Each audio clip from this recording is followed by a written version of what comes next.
Okay, Assalamualaikum, selamat malam. Kembali lagi pada live stream. Tadi sempat juga pergi bazar Ramadan tadi, beli ayam golek dengan kuih. Kuih pun masih ada, tak habis pun. Jadi saya makan nantilah. So, kita boleh start live stream yang saya jadualkan pukul 10 malam.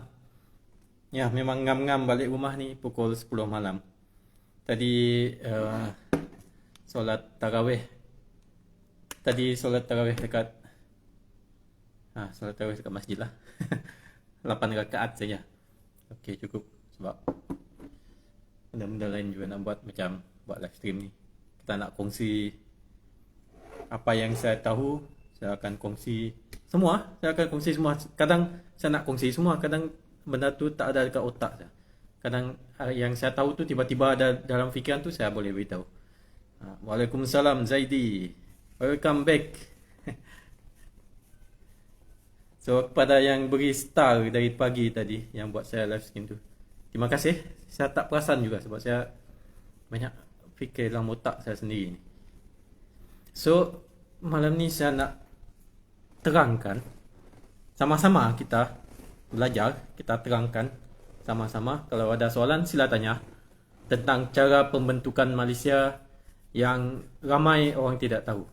Tapi benda ni pun saya take time jugalah nak susun dia. Saya tahu fakta dia, tapi sebab dia tak tersusun kan.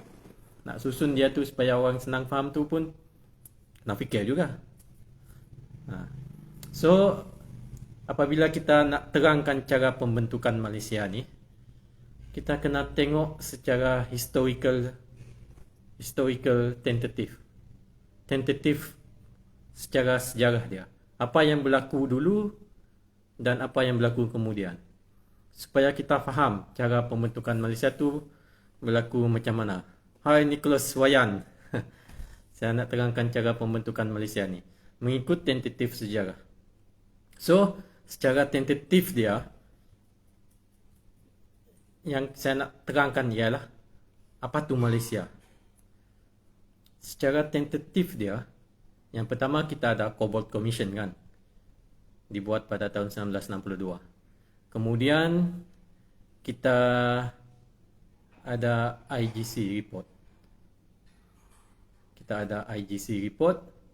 Kemudian lepas IGC report, kita ada United Nations Malaysia Mission report. Kemudian kita ada Malaysia Agreement 1963.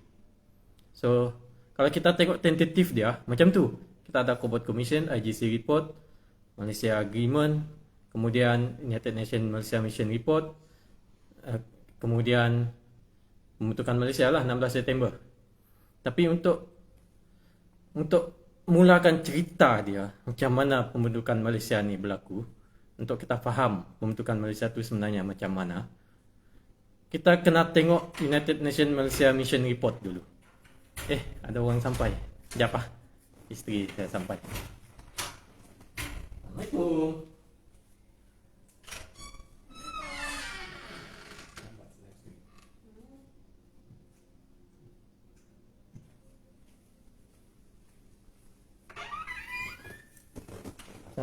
Beli sayur, nak buat sayur. Nyam. Sedap lah sahur. Dah lama tak makan sayur ni. Betul lah. Isteri saya datang. Ni buat live Live. Kuih. Isteri saya beli kuih. Saya pun beli kuih untuk dia sebenarnya tadi. Sama lah kami beli kuih untuk seorang-seorang. Ni makan ni tak ada. Besar sangat. Tak apa, nanti makan. Okay. Tak akan biji Kita penat-penat cerita pasal Malaysia Agreement dulu. Okey, tadi saya dah terangkan tentatif tu semua kan. Kita ada Cobalt Commission, IGC report, Malaysia Agreement, kemudian United Nations Malaysia Mission report, kemudian kita ada pembentukan Malaysia pada 16 September 1963. Tapi apa cara yang mudah untuk kita semua faham cara pembentukan Malaysia tu, saya akan mulakan dengan United Nations Malaysia Mission report 14 September 1963 tu. Kenapa saya cakap pembentukan Malaysia tu bermula daripada United Nations Malaysia Mission report tu? Sebab United Nations Malaysia Mission Report tu, dia confirm yang daripada awal lagi pembentukan Malaysia tu dia ikut United Nations Malaysia United Nations Resolution 1541. Sebab yang report tu dia confirm yang daripada awal lagi Malaysia tu ikut UN Resolution 1541. Sebab tu saya cakap dari pagi tadi kan. Saya cakap pasal UN Resolution 1541 dulu. Sebab report tu dia cuma confirmkan saja. Dia confirmkan saja yang Malaysia tu ikut UN Resolution 1541. So kita ikutlah apa yang dia confirm tu. Kita confirmkan dulu, kita tengok betul ke tak dia ikut UN Resolution 1541. Daripada UN Resolution 1541 tu kita tahulah yang Malaysia ni sebenarnya dia ikut terma antarabangsa dalam pembentukan Malaysia ni. Dia ikut integration dengan free association. Dia federated tu antara Persekutuan Tanah Melayu dengan Sabah dengan Sarawak tu dia ikut integration. Persekutuan Tanah Melayu dengan Singapura dia tu ikut free association. So integration dengan Sabah dengan Sarawak tu dia ikut IGC report lah. Dia rundingan IGC report.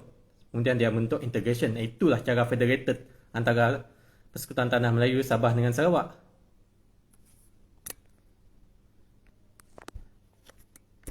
Boleh dengarkah sekarang? Ada orang, semua orang boleh dengar kan? Ada orang Indah Berangka cakap tak boleh dengar. Kemudian Singapura tu dia membentuk Persekutuan Malaysia mengikut UN Resolution 1541 tapi dia ikut free association. Free association dia tu cara dia yang secara lokal dia membentuk Persekutuan Malaysia tu dia buat term of merger. Term of merger dengan Persekutuan Tanah Melayu. So situ kita jelas. Kat situ yang daripada awal lagi pembentukan Malaysia tu dia mengikut UN Resolution 1541. Kemudian selepas kita tahu kan Malaysia ni kita fokus kepada Sabah dengan Sarawak lah. Yang Sabah dengan Sarawak tu dia ikut integration. Integration federated mengikut integration. Kemudian kita tengok tentatif pembentukan Malaysia tu. Kemudian kita tengok dokumen-dokumen tu dia leading kepada Malaysia Agreement tu dia leading kepada artikel 1 Perjanjian Malaysia 1963. Kemudian artikel 1 Perjanjian Malaysia 1963 tu dia cakap Persekutuan Tanah the colonies of North Borneo and Sarawak shall be federated with the existing states of the Federation of Malaya. Kemudian dia become states of Sarawak and Sabah and Sarawak. Daripada ayat tu kita dah tahu yang pada awalnya kita ni koloni. Kemudian kita federated dengan Persekutuan Tanah Melayu tu tadi menerusi proses integration seperti yang UN Resolution cakap tu. Kita akan menjadi state daripada colonies kita jadi state. Jadi itulah proses decolonization dia. Kita jadi daripada colonies kita kemudian menjadi state. Okey, kat situ kita faham.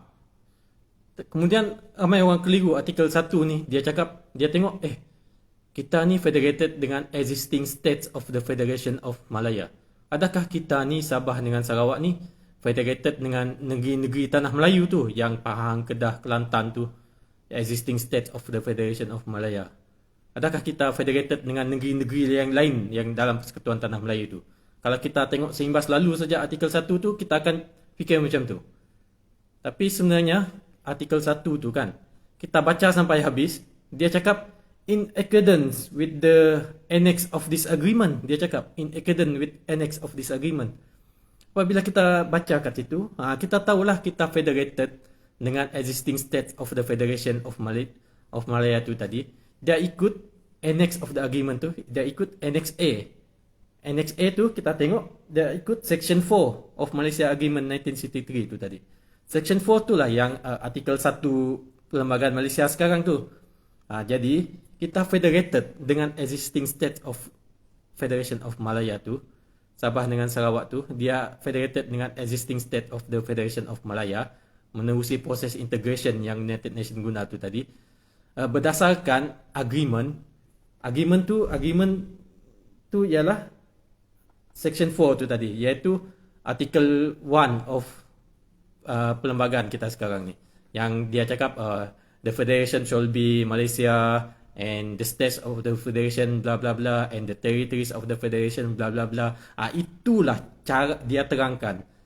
Federated Sabah dengan Sarawak tu tadi dengan Persekutuan Tanah Melayu tu berdasarkan annex tu tadi, maksudnya annex tu tadi dia menerangkan macam mana sebenarnya federated tu antara Sabah Sarawak dengan Persekutuan Tanah Melayu. So kita federated tu kita ada 4 states dalam Persekutuan Malaysia. Yang pertama dalam artikel 1 tu dia ada 3 info penting yang dia beritahu.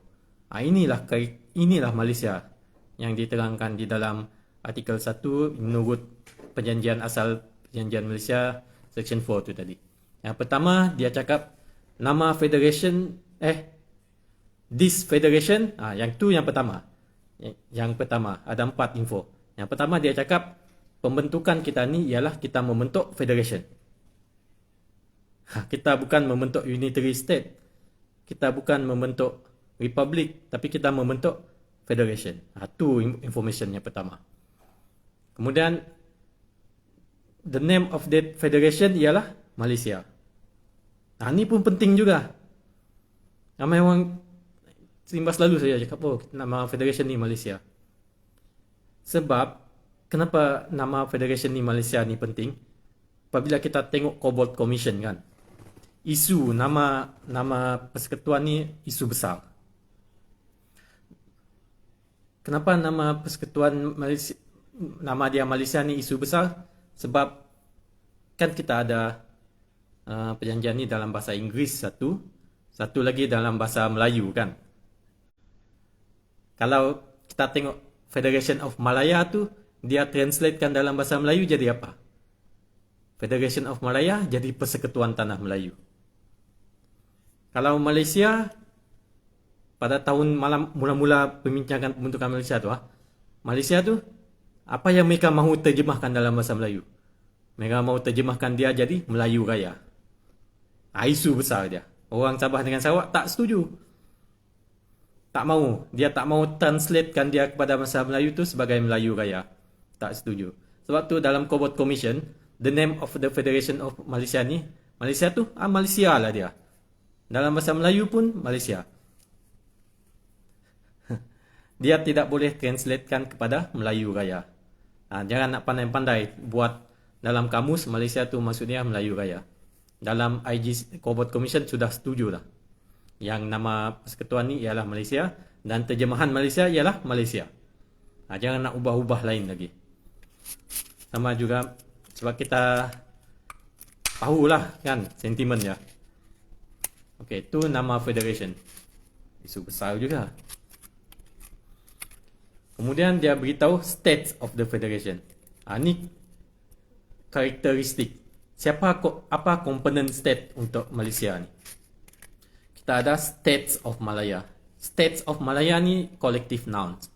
Dalam grammar bahasa Inggeris dia collective nouns. So macam sekumpulan burung, Parliament of Monkey, satu kumpulan monkey lah, a flock of birds, satu flock of bird. States of Malaya, satu States of Malaya. Itu satu. Kemudian kita ada Borneo States. Bukan States of Borneo. Kalau States of Borneo, baru maksud dia satu. Tapi yang tulis dalam perlembagaan ialah Borneo States. Borneo States maksudnya plural. Ada 2. Iaitu Sabah dengan Sarawak. Dekat situ dah ada 3 state. State of Malaya, collective noun 1. Borneo States, plural, 2 state. Kemudian State of Singapore, ada 4 state dalam Persekutuan Malaysia ni. Kemudian yang terakhir, dia cakap pasal territories of the federation. Territories of the federation ni dia mengikut states, 4 states ni tadi. Dia diterangkan. Contohnya Sabah dengan Sarawak, kita sudah ada Order in Council 1954. Dia terangkan territories of Sabah dengan Sarawak tu, sempadan dia mana satu. Territories ni lah yang kita panggil wilayah sekarang. Dia guna untuk Sabah dengan Sarawak ni, dia tak sebab istilah state tu mengelirukan ramai orang kan. Orang ingat negeri lah, negara lah, state lah. Bahasa kolektif noun pun tak faham, plural pun tak faham. Terpaksa lah guna wilayah, guna informasi yang ketiga tadi, yang bawah tu. Artikel 1.3 tu. Territories of the Federation, untuk setiap state tu, wilayah untuk setiap state tu tadi ialah ada wilayah Sabah, wilayah Sarawak, dengan wilayah Persekutuan Tanah Melayu. Yang itu ada physical boundary. Nampak physical je. Mengikut Order in Council Sabah dengan Sarawak tu 1954 tu, British dah beri dah physical boundary tu untuk teritori Sabah dengan Sarawak. Bolehlah guna wilayah Sabah dan wilayah Sarawak. Okey, itu cara pembentukan Malaysia. Cara pembentukan Malaysia ni kita kena tengok dari awal lagi. Dari awal pembentukan Malaysia tu kita tengok apa nama tu? Daripada United Nations Resolution 1541. Walaupun report tu kan dibuat pada tahun pada 14 September, tapi dia confirm kan yang Malaysia ni pada asasnya, pada awalnya memang dia ikut UN Resolution 1541. So kita ada proses integration. Kalau principle UN Resolution 1541 ni, non-self-government country ni, Sabah dengan Sarawak ni, satu saja cara dia boleh federated dengan Persekutuan Tanah Melayu. Satu saja cara dia, lunas antarabangsa yang dia boleh guna. Free association tak boleh. Yang boleh cuma integration. Itu saja cara dia. Apabila kita berlaku integration antara Sabah, Sarawak dengan Persekutuan Tanah Melayu ni, berlaku integration tu, complete equality. Complete equality. Dalam UN Resolution pun dia cakap, apabila berlaku integration, we are completely equal. Complete equality dalam semua tempat lah. Semua tempat yang berkaitan. Kemudian apabila berlaku complete, cara untuk mencapai integration tu dia mesti berdasarkan macam yang saya terangkan tadi, local wishes. Local wishes tu berdasarkan election lah. Election yang diundi oleh orang yang cukup matang, iaitu cukup adult suffrage dah, orang yang cukup matang semasa election. Dan election tu memang berdasarkan perlembagaan yang tentukan dan memang sudah garis panduan tu lengkap dan memang ada dalam perlembagaan, dan yang maksudnya memang perlu dilaksanakan mengikut lunas-lunas perlembagaan yang betul. Itulah cara pembentukan Malaysia yang saya rasa ramai tidak tahu. Ya, macam mana kita tengok artikel 1 tu kan, kita tengok colonies of North Borneo and Sarawak federated with the existing state of Malaya tu. Ramai orang tidak faham situ. Federated macam mana? Federation ni ada banyak jenis. Ada federation yang macam Afrika tu, ada federation macam dekat Caribbean sana. Macam-macam jenis federation. Tapi federation Sabah Sarawak dengan federation of Malaya tu tadi, federation dia, cara dia mengikut integration UN Resolution 1541. Saya harap benda ni clear untuk semua orang. Dah boleh terangkan kepada rakan-rakan lain, boleh share kepada rakan-rakan lain. Dan kalau ada soalan boleh tanya. Dan ada yang tanya petang tadi, dia cakap macam mana Sabah Sarawak ni masuk dalam Persekutuan Tanah Melayu. Sabah dengan Sarawak ni masuk dalam Persekutuan Tanah Melayu pada tahun 1976. Apabila berlaku pindahan perlembagaan artikel 1 tu. Itu pada masa tu yang Sabah dan Sarawak tu dimasukkan secara unconstitutional. Dia langgar artikel 161E. Dia masukkan Sabah dengan Sarawak tu di dalam Persekutuan Tanah Melayu. Itulah pelanggaran dia. Pelanggaran. Yang kejadian secara perlembagaan yang masukkan Sabah dengan Sarawak di dalam Persekutuan Tanah Melayu. Tujuan dia untuk rampas wilayah territories tu, Sabah dengan Sarawak tu, untuk rampas dia. Dia rampas berlayer-layer. Mula-mula dia rampas guna emergency ordinance, kemudian dia rampas dengan perlembagaan untuk masukkan Sabah dengan Sarawak ni sebagai states of Malaya. Dia berlayer-layer untuk supaya kita ni jadi tak tahu apa yang berlaku. Tapi kita dah berjaya rungkaikan satu demi satu.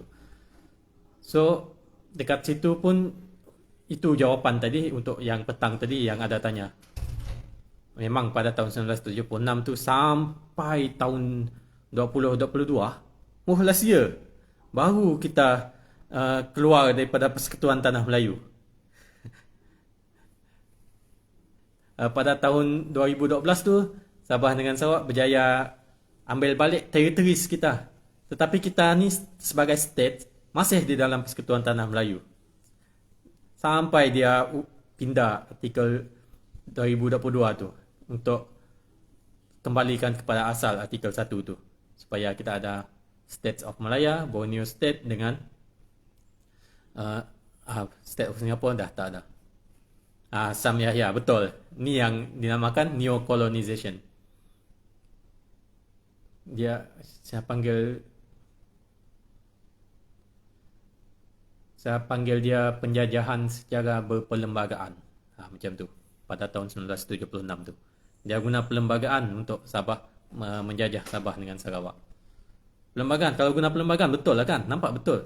Tetapi sebenarnya dia langgar artikel 161E tu. Jadi provision tu sebenarnya, pindahan tu sebenarnya unconstitutional. Dia langgar bukan saja 161E, 159 pun dia langgar. Kemudian ada satu lagi artikel satu yang bawa kepada transitional period tu. Dia rujuk kepada Malaysia Act, Akta Malaysia.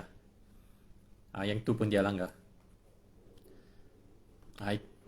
Itulah kejadian yang di mana Sabah dengan Sarawak tu masuk ke Persekutuan Tanah Melayu 1976. Apabila kita register dekat United Nations tu, change of name tu, ni saya terangkan supaya lebih jelas. Petang tadi pun saya dah jelaskan. Change of name tu kan, yang untuk registration Persekutuan Tanah Melayu tu, dia change of name jadi Malaysia. Orang cakap pada masa tu Sabah dengan Sarawak tu dia masuk Malaysia, dia cakap. Sebenarnya bukan. Sebab tu untuk purpose registration, macam saya dah terangkan petang tadi, boleh rujuk balik. Untuk registration saja. Contohnya member yang dah ada registration dekat United Nations tu, kita tak perlu register, kita register ikut member kita tu saja yang dah ada bawah sama-sama federation. Federation yang lain pun ikut cara yang sama.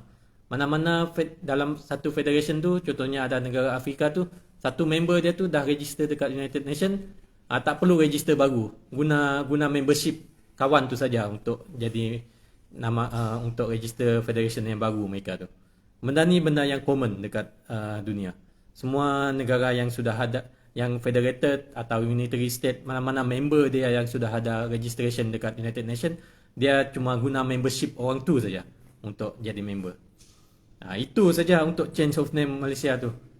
Dan fakta yang ramai orang tak boleh nak sini saya terangkan. Apabila change of name tu kan, change of name Persekutuan Tanah Melayu tu, dia change of name Persekutuan Tanah Melayu tu untuk register dekat United Nations tu jadi Malaysia. Itu menunjukkan Persekutuan Tanah Melayu tu dia masuk Malaysia. Kan?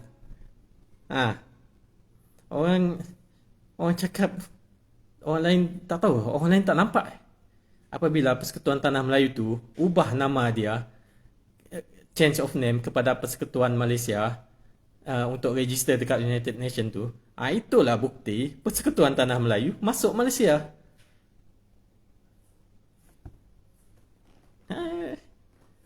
Game over kat situ.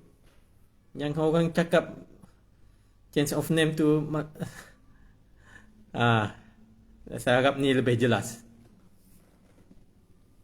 Jadi apa Sabah dan Sarawak yang rugi semasa pelanggaran neokolonialism ni? Kita rugilah semua. Kalau mana-mana negara kat dunia ni, kalau orang langgar perlembagaan, rugilah.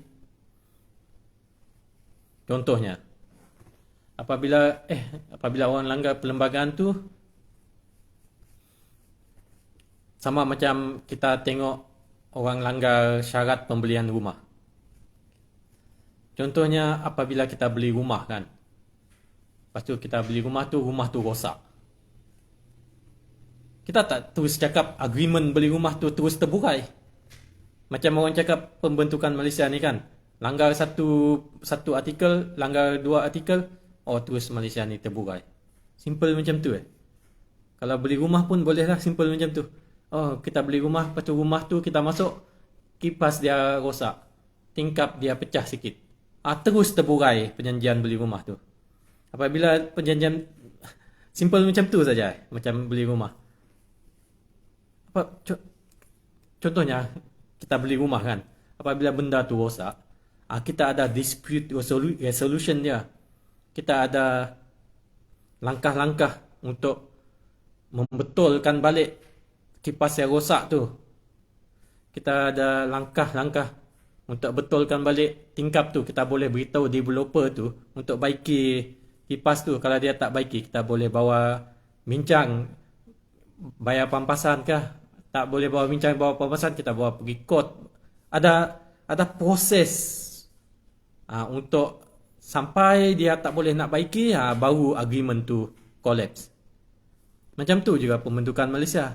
Apabila orang langgar satu artikel, dua artikel, dia tidak automatik terburai. Dia pun ada proses. Proses ni pun ada diterangkan dalam UN Resolution 1541. Dia ada dispute resolution dia. Mula-mula, contohnya, kalau ada pelanggaran artikel 161, artikel 1 tu dulu, kita bawalah pergi Dewan Undangan Negeri kah, bincang kat situ, bawa pergi Parlimen, bincang kat situ. Kalau masih tak boleh bincang, mungkin kita buat rundingan kah, bincang. Kita ada dispute resolution, ada High Council resolution dispute, pembincangan. Tak boleh juga selesai, bawa pergi court, macam kes Petronas apa semua. Ada proses dia, sampai agreement tu collapse. Tak boleh nak baiki.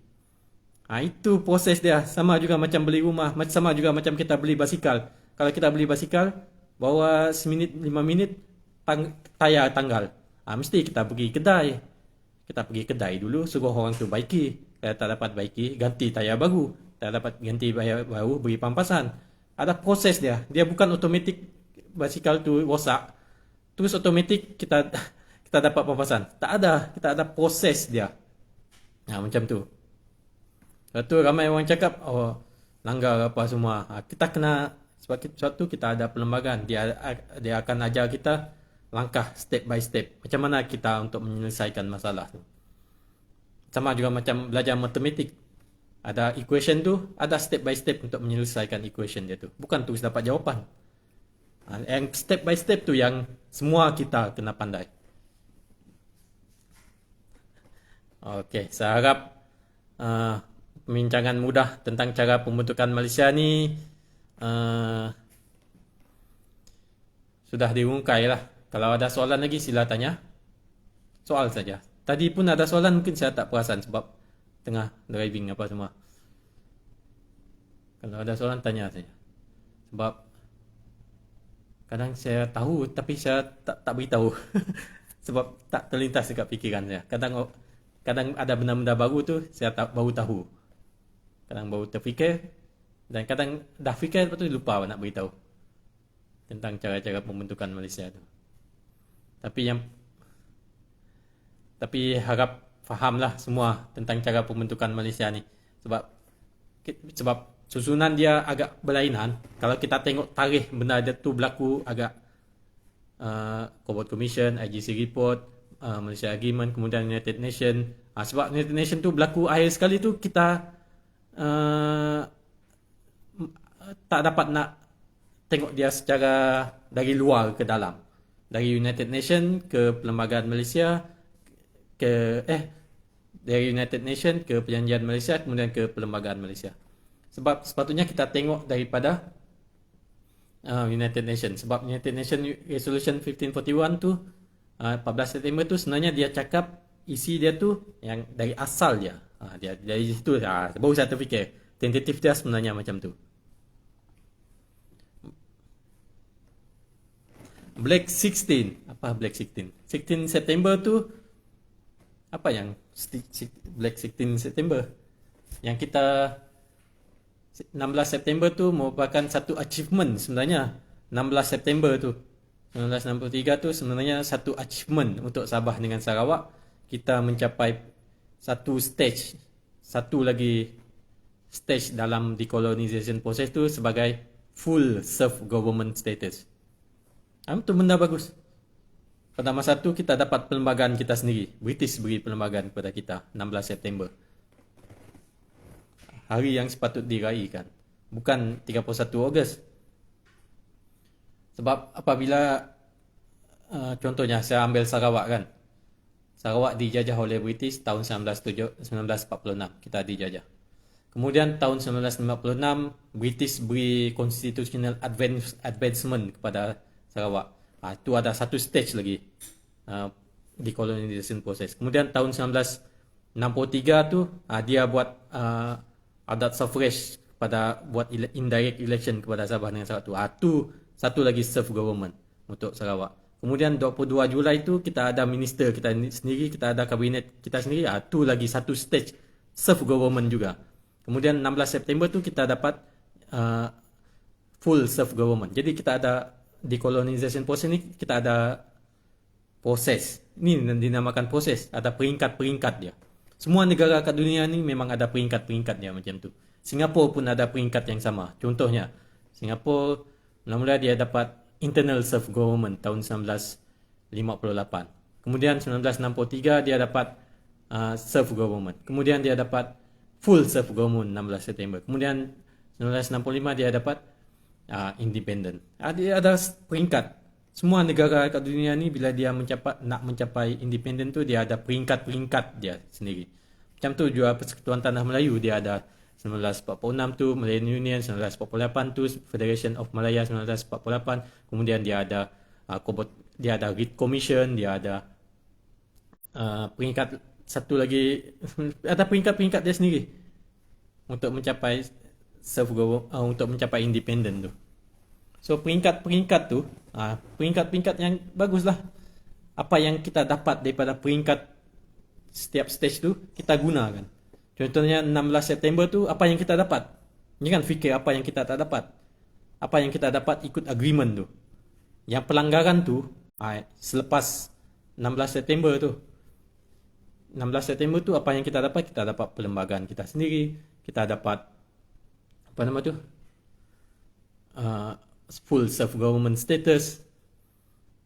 Yang paling penting tu kita dapat perlembagaan kita sendiri. Kemudian kita daripada perlembagaan tu kita start daripada situ kita boleh mula guna perlembagaan tu untuk buat direct election. Kes Sabah, penggiliran Ketua Menteri 2 tahun. Adakah Kerajaan Persekutuan langgar perlembagaan Sabah? Ini dia tukar 2 tahun ni, dia tak ubah pun perlembagaan Sabah. Tak ada pun dia ubah perlembagaan Sabah. Yang dia tukar gila-gila itu, dia ikut politik. Dia gunting ikut politik dia sendiri. Jangan samakan perlembagaan, provision perlembagaan dengan apa yang orang politik buat. Ini orang politik yang palu-palu lah ni. Yang dia tak ikut perlembagaan. Dia buat gilekan Ketua Menteri setiap 2 tahun. Perlembagaan tak cakap pun suruh buat macam tu. Dia buat. Jadilah kucak-kacir. Dia buat hidup tak mau ikut perlembagaan kan. Dia sama macam saya cakap pagi tadi. Orang diberi perlembagaan supaya kita ni hidup berpandukan buku. Supaya kita tak jadi macam haiwan. Haiwan dia tak ikut buku. Orang yang tak ikut buku ni, yang tak ikut perlembagaan ni, hidup dia akan jadi macam haiwan lah, diperhaiwankan. Dia gila-gilakan Ketua Menteri itu, dia tak ikut perlembagaan. Perlembagaan tak cakap pun gila-gila. Dia pandai-pandai nak gila-gila. Itu political decision, bukan constitutional decision. So perlembagaan Sabah tu memang sensitif dia memang terjaga. Yang tak jaga dia orang politik tu. Itulah tak ikut perlembagaan. Kalau tak ikut perlembagaan tu maksudnya perlembagaan tu kan orang yang buat tu kita panggil our ancestor yang buat. Yang daripada Cobalt Commission apa semua tu mereka beri pendapat masa tu semua supaya perlembagaan tu dibuat macam mana apa semua. Orang-orang dulu-dulu kita punya leluhur lah. Lepas tu kita tak ikut apa yang mereka buat. Kurang ajar lah dengan ancestor kita tu. Betul. Orang tu politikus. Kerajaan Persekutuan tak langgar pun perlembagaan Sabah. Orang Sabah sendiri yang tak guna perlembagaan dia. Sebab tu pentingnya perlembagaan kita tu. Sekarang kita semua dah tahu perlembagaan kita tu kita guna. Macam mana kita nak guna perlembagaan kita tu? Kita buat pindaan. Pindaan untuk memperkasakan perlembagaan kita tu. Apabila kita memperkasakan perlembagaan kita tu, kita beri definition native tu siapa, kita beri kuasa-kuasa Kerajaan Sabah dengan Kerajaan Sarawak tu kan kita ada special list kan. Dalam persekutuan pun kita ada special list. Dalam persekutuan, dalam perlembagaan jadual ke-9 tu kita ada federal list, state list, concurrent list dengan special list. Sabah dengan Sarawak kita ada special list. Gunalah special list tu. Special list tu ialah list 2A. Cuba rujuk dalam Malaysia Agreement 1963 tu. List 2A tu dia panggil sebagai special list. Bukan saya reka-reka dia special list. Memang ditulis dalam perjanjian Malaysia tu special list. Tapi apabila dimasukkan di dalam perlembagaan Malaysia, dia tak tulis pun special list. Dia tulis list 2A saja, state list. Yang tak baca perlembagaan Malaysia, dia tak tahu yang sebenarnya tu ialah special list. Special list ni, untuk jadual ke-9 tu, apa-apa rundingan di dalam IGC report yang ada dalam Annex A tu tadi, yang belum dimasukkan di dalam perlembagaan untuk Sabah dengan Sarawak, akan dimasukkan di dalam special list. Benda-benda baru, contohnya tourism, sport, benda-benda baru yang tak ada dalam federal list, sepatutnya untuk Sabah dengan Sarawak, masukkan dalam special list tu. Jangan suruh dia masuk dalam state list. Kamu kacau state list negeri-negeri Tanah Melayu buat apa? Kita dah ada special list kita sendiri. Panjang kan lah item-item dekat special list kita tu.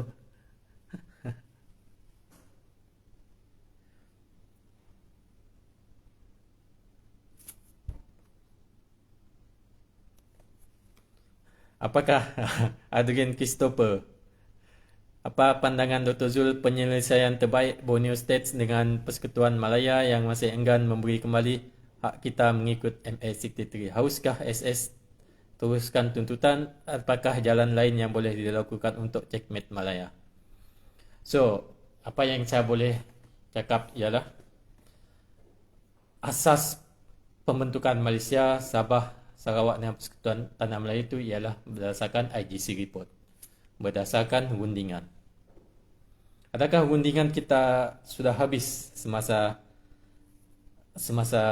IGC report tu, sign agreement, Malaysia agreement, sign IGC report tu, adakah rundingan tu sudah habis? Jawapan dia, tak habis. Sebab IGC report tu ialah foundation untuk pembentukan Malaysia bagi pihak Sabah dengan Sarawak. Sama juga Persekutuan Tanah Melayu kan. Foundation Persekutuan Tanah Melayu ialah menerusi perjanjian. Sebab tu, apabila Persekutuan Tanah Melayu ni, apabila dia buat rundingan antara negeri-negeri Tanah Melayu tu, kerajaan persekutuan tu, dia akan buat perjanjian.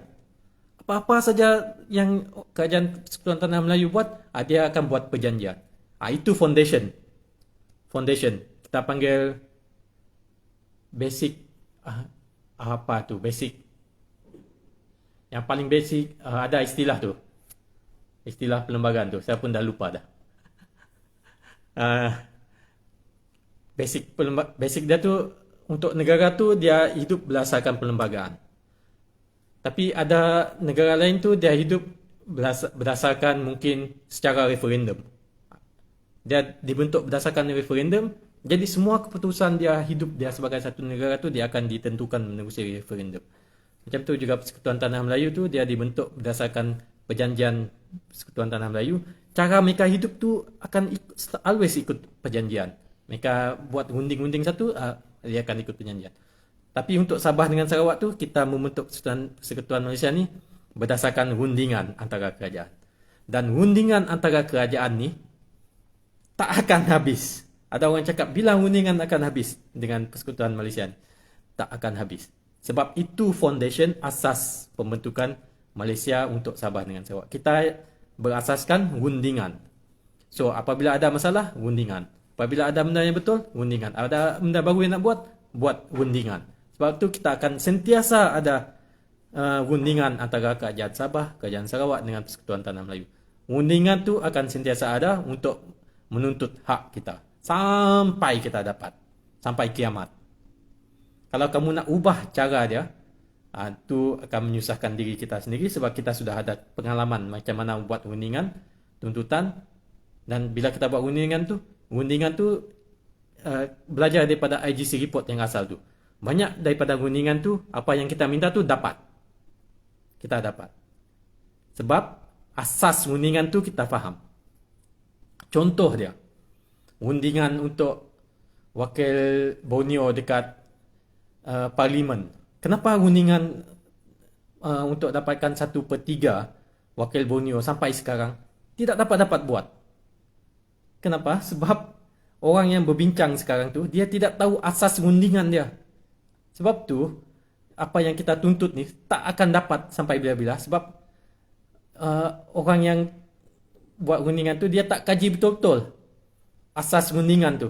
Contohnya, contoh rundingan yang berkaitan wakil Parlimen tu kan. Rundingan dia, asas dia ialah no taxation without representation. Contohnya, Singapura. Population Singapura besar. Tapi kursi Parlimen Singapura kecil. Tak sepatutnya macam tu. Tu least proportionate punya sistem. Tapi sebab bilangan population Singapura besar, tapi wakil Parlimen dia kecil, apa yang Singapura dapat in return ialah dia dapat kuasa taxation dia balik. Kalau dia beri kuasa taxation dia kepada persekutuan, persekutuan mesti beri lebih banyak kursi kepada Singapura, kursi Parlimen. So persekutuan tidak mahu beri banyak kursi Parlimen kepada Singapura. Jadi persekutuan berilah kuasa taxation kepada Singapura tu lebih banyak. Itu asas rundingan untuk dapatkan balik 1/3 wakil Borneo dekat Parlimen.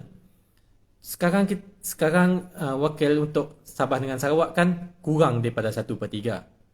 Jadi sebab kurang daripada 1/3 seperti yang dipersetujui dalam pembentukan Malaysia, kita ambil baliklah kuasa taxation kita.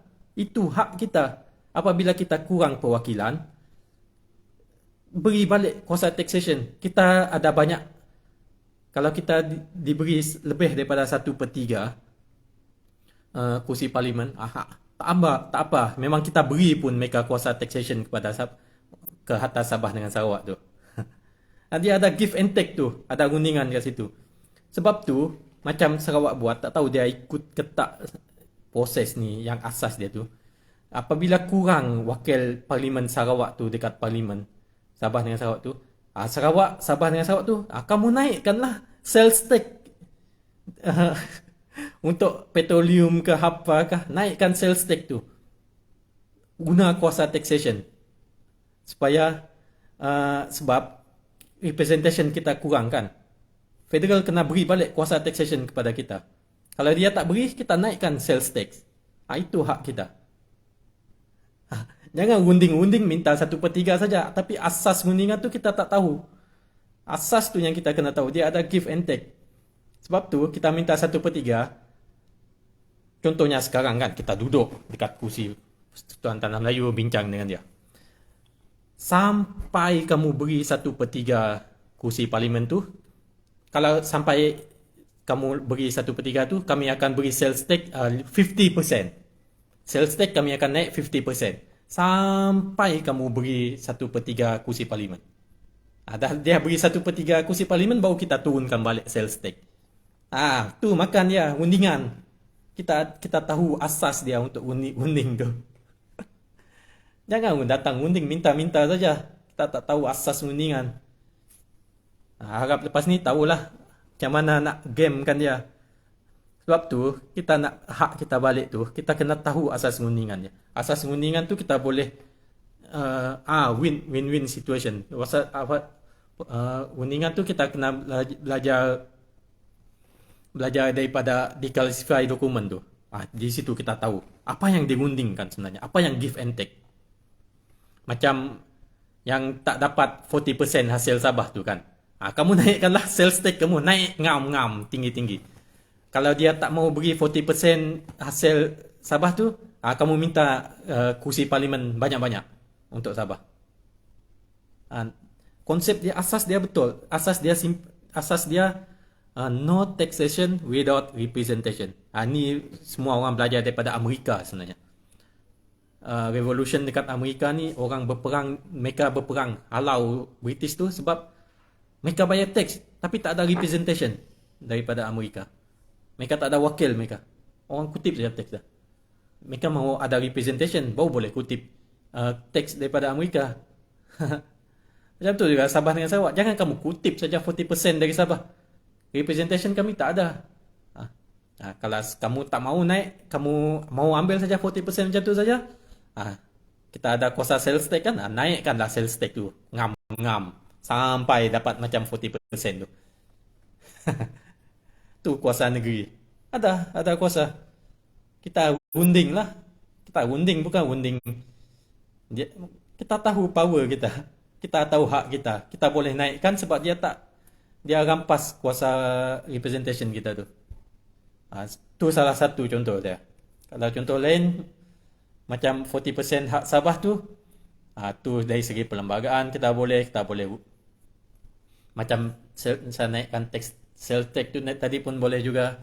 Kalau dia tak mahu beri 40%, kita minta lebih banyak representation dekat Sabah, ahli parlimen. Itu lawan dia.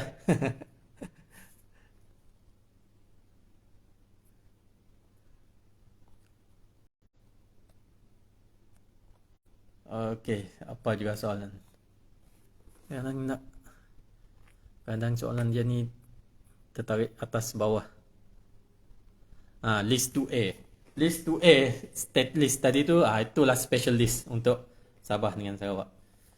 Itulah special list dia. Kita Annex A tu IGC report tu kan. Kita ada IGC report. IGC report tu kita ada body of the report tu. Kita ada paragraf 1 sampai paragraf 32 lah. Itu body of the paragraph. Lepas tu dalam paragraf 4 ke 3, saya tak ingat. Dia cakap Annex A tu pun ialah recommendation. Sama macam body of the report tu tadi. Cuma dia belum dirunding dengan teliti antara kerajaan. So Annex A tu tadi kan, apa yang ditulis dalam Annex A tu tadi, Annex A IGC report tu, itulah juga recommendation untuk Perlembagaan Malaysia. Cuma dia belum dimasukkan di dalam Perlembagaan Malaysia, dia belum dirunding secara khusus, dia belum dirunding antara kerajaan lagi, belum diberi dengan detail. Itulah fakta pasal Annex A IGC report yang ramai orang kena tahu juga. Itu recommendation untuk Constitution Malaysia juga. Senarai-senarai Annex A tu. Benda tu boleh dimasukkan sebagai artikel baru dalam Perlembagaan Malaysia ataupun dimasukkan di dalam special list untuk Sabah dengan Sarawak. Memang ada ditulis dalam body of IGC report tu, dia cakap Annex A tu pun recommendation. Itu pun recommendation. Cuma dia belum bincang secara teliti. Bila untuk bincang secara teliti? Sekarang dalam pembentukan Malaysia ni. Sebab tu saya cakap rundingan dia takkan habis. Asas dia tu, kita daripada IGC report, memang British sengaja tak habiskan rundingan dia supaya kita belajar berunding balik semasa pembentukan Malaysia. Kita runding balik. Sebab asas dia tu, pembentukan Malaysia untuk Sabah dengan Sarawak tu ialah berasaskan rundingan antara kerajaan. Dan segala masalah, segala isu berkaitan Sabah dengan Sarawak tu, dia akan sentiasa diselesaikan menerusi rundingan antara kerajaan. Dan rundingan tu takkan habis sampai kiamat. Sampai complete decolonization process untuk Sabah dengan Sarawak. Saya harap jelas. Noh Delima King padu. Okey, terima kasih. Apa lagi isu? Isu sekarang saya pun tak catch up sangat. Apa isu perlembagaan yang berkaitan dengan Sabah dengan Sarawak? Sebab saya tak sempat juga nak baca newspaper dekat dekat online pun tak sempat. Biasa saya baca benda-benda lain. Kadang saya buat pasal ChatGPT lah, apalah. explore benda baru. Tapi apa juga yang isu sekarang kedapatan sudah MP-MP yang buta MA63. Sebab tu macam mana MP-MP kita ni? MP-MP kita ni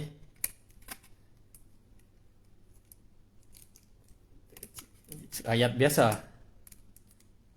Orang yang kita pilih untuk jadi MP ni rakyat biasa. Ahli politik ni rakyat biasa yang untuk mewakili rakyat biasa. Bukan dia jadi MP, dia jadi Tuhan. Bukan. Orang jadi MP ni dia mewakili rakyat biasa sebab dia orang biasa. Itu sepatutnya konsep MP. Kemudian hari pertama dah tahu hari pertama jadi MP tu kamu bersumpah untuk mempertahankan perlembagaan. So semasa election tu, sebelum kamu nak jadi MP tu, belajarlah perlembagaan supaya kamu tak langgar perlembagaan. Hati-hati untuk perlembagaan, jaga perlembagaan. Sebab perlembagaan tu asal usul dia tu identiti kita. Jangan ubah identiti kita. Ini macam transition, macam pondan kan. Kita ada perlembagaan kan yang asas dia kan, asal-asal. Contohnya Sarawak dulu kan. Kita ada perlembagaan kita ada gubernur, kita ada composition of cabinet. Sarawak tu pun lain, memang lain.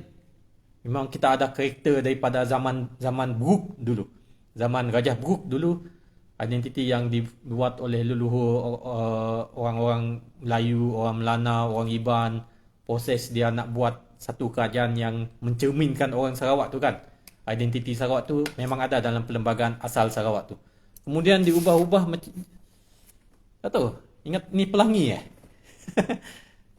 daripada lelaki sejati bertukar transition over time. Memang sebab itulah kita ni tak dapat apa yang kita dapat. Kita kurang ajar dengan perlembagaan kita sendiri. Tak berjaya nak mempertahankan perlembagaan kita sendiri. Sebab perlembagaan tu identiti kita. Macam saya ni lelaki kan. Kemudian orang ubah saya jadi perempuan, jadi pondan. Tema Pelangi. Tak jadilah. Tak boleh lah macam tu. Macam tu juga LGBT. Kamu meng-LGBT kan perlembagaan kita tu.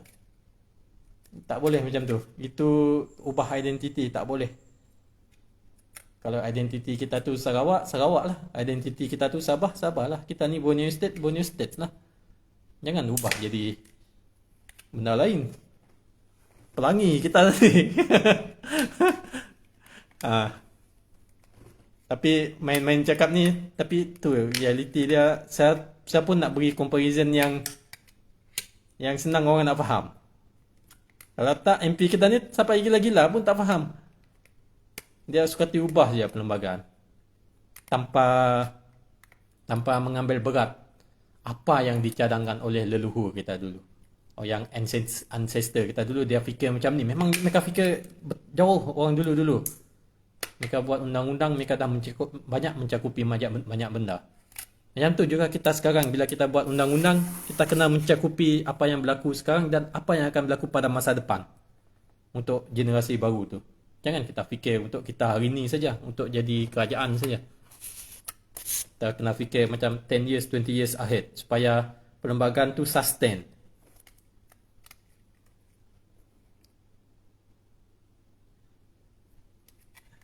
MA63 is a social contract. Siap dengan bukunya sekali lagi tu. Social contract tu, mana dokumen social contract? Tunjuklah dengan saya social contract tu mana. Benda tu wujud kah? Social contract. Mana dokumen dia tu? Tunjuk. Mana social contract Cakap saja social contract. Tapi mana tu? Mana social contract? Tunjuk dokumen tu. Nak cari. Laju. Search Google. Mana social contract dokumen tu? Tak jumpa social contract. Jadi benda tu wujud kah? Benda tu enforced by law kah? Benda yang tak wujud. Apa yang wujud? apa yang ada dalam perlembagaan Persekutuan Tanah Melayu tu dulu. Contohnya artikel 153 pasal religious apa semua tu rundingan antara Persekutuan Tanah Melayu dengan Raja-Raja Melayu untuk pastikan siap Raja-Raja Melayu tu, sebab Raja-Raja Melayu tu dia akan jadi ketua kepada negeri-negeri Tanah Melayu tu kan, negeri-negeri masing-masing tu, Pahang, Perak. Setiap negeri tu dia mahu, mestilah dia mahu kuasa kan, kuasa apa semua, dia pastikan separation of power antara federal dengan state tu, supaya federal tu tak too powerful. Rundingan dia sebenarnya antara sultan dengan persekutuan dengan orang-orang bangsawan, acah-acah bangsawan, MP Persekutuan Tanah Melayu masa tu. Dia nak ambil banyak-banyak kuasa daripada sultan. Itulah sampai ada social contract lah apa semua tu. Itu cerita dia panjang macam tu, tapi mostly political. So MS63 itu bukan social contract. MS63 itu perjanjian yang ditulis, ada 272 muka surat. Saya pun dah tak ingat berapa muka surat. Itu MS63 itu bukan social contract. Social contract tu konsep yang orang Sabah Sarawak pun tak faham apa benda social contract tu. Kita tak faham apa benda social contract tu. Kalau kita ni rakyat kita pun, kita dah tahu siapa rakyat Sabah dengan Sarawak. Macam Sarawak, definition untuk native untuk Sarawak tu, tujuan dia beri definition untuk native tu memang daripada zaman Brooke lagi, zaman Charles Vyner Brooke lagi dah diberi nama, diberi secara perlembagaan native ordinance untuk memberi hak kerakyatan kepada Sabah, kepada rakyat Sarawak sebenarnya. Tu yang diberi native, diberi definition native untuk memberi kuasa kerakyatan kepada Sarawak. Macam tu juga Sabah, apabila kita nak beri definition untuk native tu, pokok dia berkaitan dengan kerakyatan kamu sebagai rakyat Sabah, bukan untuk tuntut tanah. Ini untuk kerakyatan tu it is a privilege yang tak semua orang ada pada masa tu, sebab ada negara-negara tu ramai yang masih under kolonis. Jadi apabila Sarawak tu dia diberi macam orang Melayu native Sarawak, orang Melanau native Sarawak, orang Iban native Sarawak, dia beri definition tu semua, dia beri kerakyatan kepada rakyat Sarawak. Jadi kita ada privilege sebagai satu rakyat yang mempunyai state kita sendiri, iaitu Sarawak. Itu yang kepentingan beri definition untuk native tu untuk Sarawak. Macam tu untuk Sabah. Sabah kena berilah definition untuk native tu. Kepentingan dia sebagai privilege of you as a citizen, supaya kamu tahu betapa bagusnya ada nikmat kerakyatan. Dulu orang tak ada nikmat kerakyatan lah. Kita dulu tak tahu apa tu kerakyatan tu akan dapat apa. Apabila diberi perlembagaan apa semua, baru kita tahu kerakyatan tu sebagai, apabila kita rakyat negara ni, kita rakyat negeri ni, kita ada kelebihan ni, kita ada pergi hospital pun free, pergi sekolah pun free.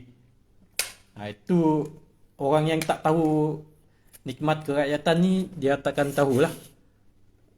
Ada orang yang tak ada, yang stateless tu, dia tak tahu.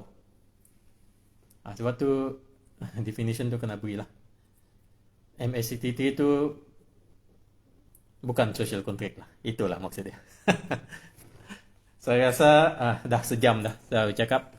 Nanti kalau ada tajuk-tajuk yang menarik, boleh inform, boleh komen-komen, nanti saya baca komen. Sebab kadang kita tahu kan, tapi kita tak tahu nak cakap apa. Apa yang orang nak tahu. Saya pun tak tahu sebenarnya. Saya cakap saja apa yang terlintas dekat kepala saya, supaya at least penerangan saya daripada perspektif saya tu akan lebih menerangkan. Kalau ada yang salah, beritahu. Kalau tak, kalau betul pun beritahu. Sebab tujuan dia ialah untuk menerangkan. Sebab kalau dia macam kita belajar kan, kita masuk kelas kan, orang yang kelas kita masuk tu, sebab saya pun pernah jadi cikgu. Kelas yang kita masuk tu bukan semua orang pandai. Ada orang tak berapa pandai. Ada yang kita jerit baru dia faham. Ada yang kita senyum-senyum pun dia dah faham. Kita beri bahasa isyarat pun dia dah faham. Ada orang yang kita cakap pasal secara bahasa matematik pun baru dia faham. Jadi orang lain tu approach dia lain-lain. Jadi setiap kali saya buat live stream kan, kadang-kadang saya jerit-jerit apa semua tu, sebab saya target audience yang lain-lain. Sebab lain orang, lain cara dia faham. Itu idea dia. Pengalaman daripada saya mengajar lah, sebab saya faham. Saya pernah mengajar. Cara orang tu lain. Kadang kita masuk kelas pun, kelas bahasa Melayu, contohnya kita belajar matematik, kita mengajar matematik, tapi kalau kita mengajar matematik pun dia tak faham, bagus kita beri nasihat saja masa tu. Macam tu. Bagus kita beri cerita-cerita yang bermanfaat. Bermanfaat lah juga untuk orang tu. Cara tu lain-lain, untuk orang lain lain-lain. Sebab audiens saya pun lain-lain. Saya tak boleh guna satu cara saja. Saya tak boleh cakap lembut-lembut, kadang-kadang saya cakap keras-keras. Sebab kita mau target orang yang lain-lain.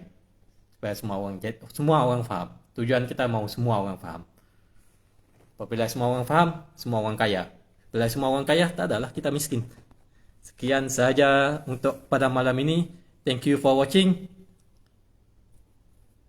Thank you Richard Fung Fung. Terima kasih. Kalau daun keladi. Okay, saya nak pergi relax lagi. Esok nak kerja lagi. Thank you for watching.